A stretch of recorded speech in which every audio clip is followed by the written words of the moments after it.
everyone, my name is Jai Esquivel, and this is JB News.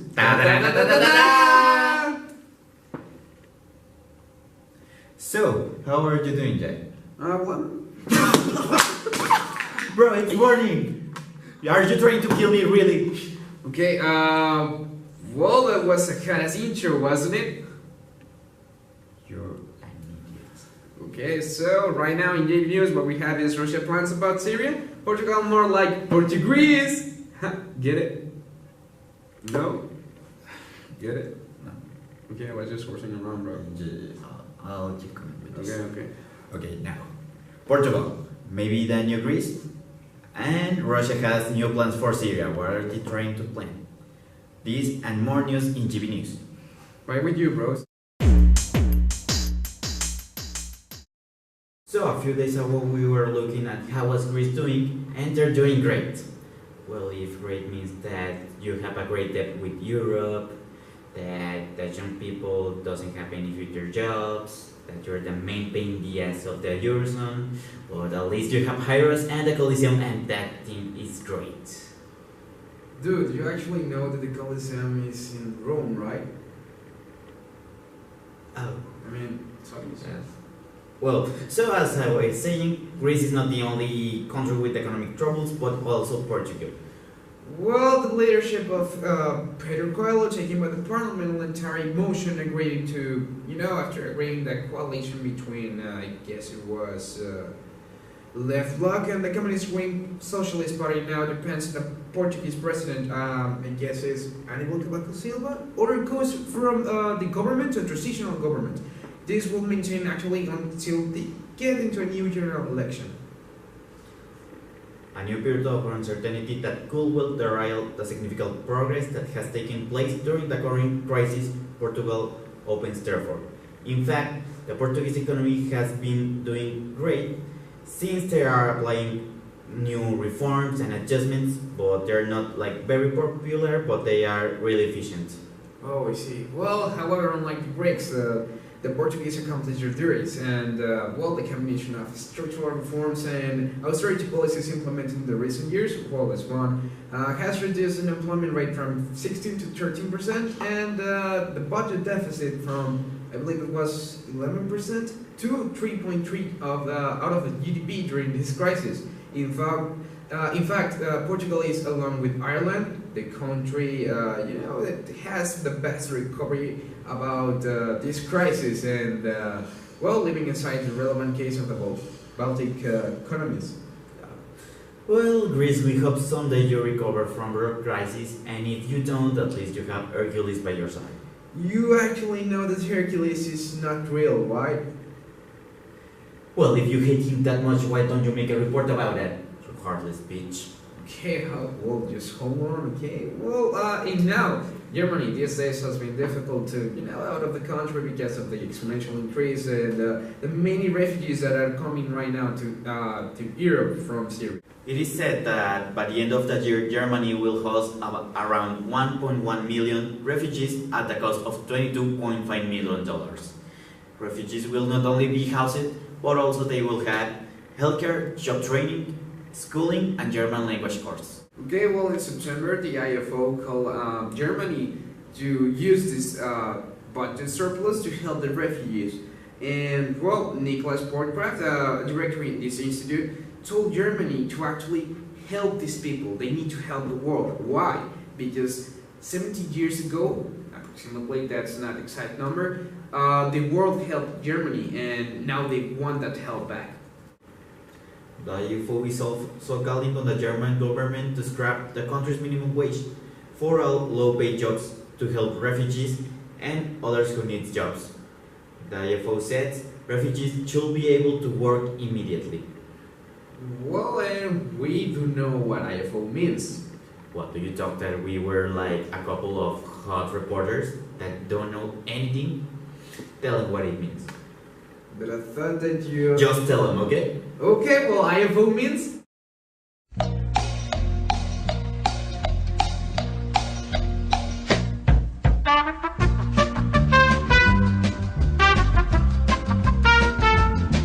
Well, so now you know what IFO stands for. Well, now we get a little bit more of information about Russian plans related to Syria. The Russian proposal to Syria represents the first statement of Moscow views as what should happen on the political front to bring about an end to this crisis. Russia's military intervention has dramatically changed the calculation of all involved.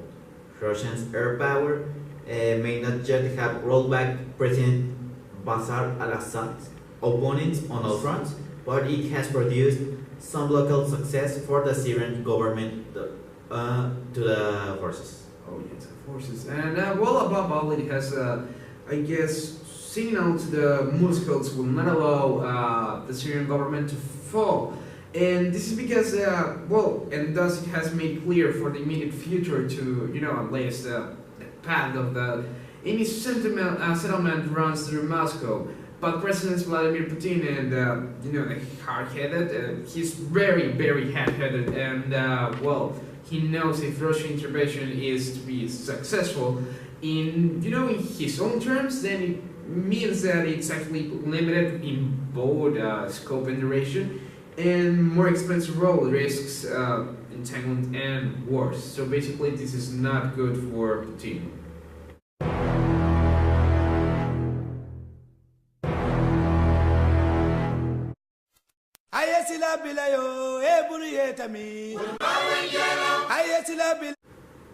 So, what will be the result of the future crisis in Greece if it happens again? And what will be the best to do in that case? Well, I believe that if another kind of crisis like this comes in the future, first of all, Greece will not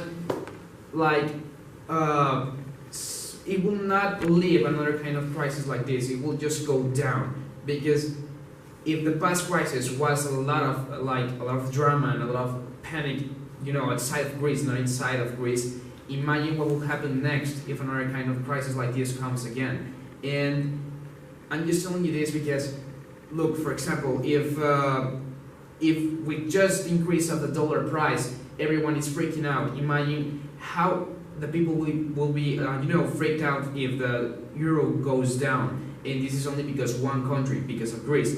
And if Greece falls, that means that each of the countries in the European Union will fall down, and of the Eurozone as well. And this is because they are exporting and importing things between them, among them. And well, basically, if this happens again, the European Union will need to make a next move, and this move needs to be pretty important. Either they take out Greece from the European Union and the Eurozone, or they leave it, but they're going to fall down with it. So I guess the smart things that the European Union can do is to take out Greece from this of this community of countries.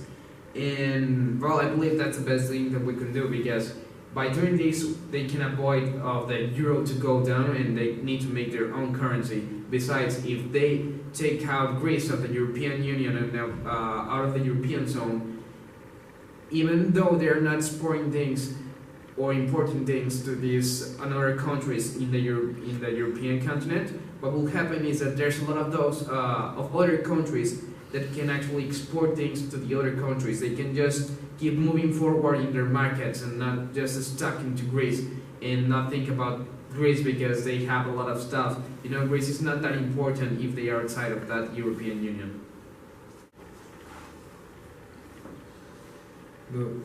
Breaking news. Yeah, sure.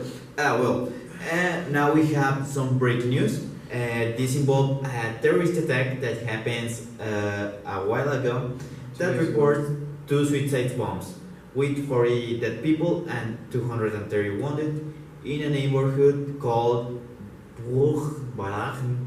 I don't know how to pronounce it. Period. No, after that. Okay, shut up. Well, whatever.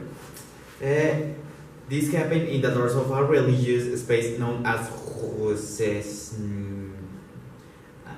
I didn't sign up for this, really. I can't pronounce it.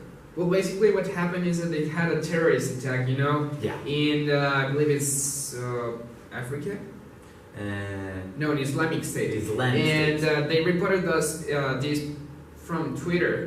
They actually tweeted all of this. So 40 dead people and about 230 wounded Shiites in the neighborhood, which is called Beirut. And was around about, I guess, 6 p.m. And well, this was a pretty violent attack.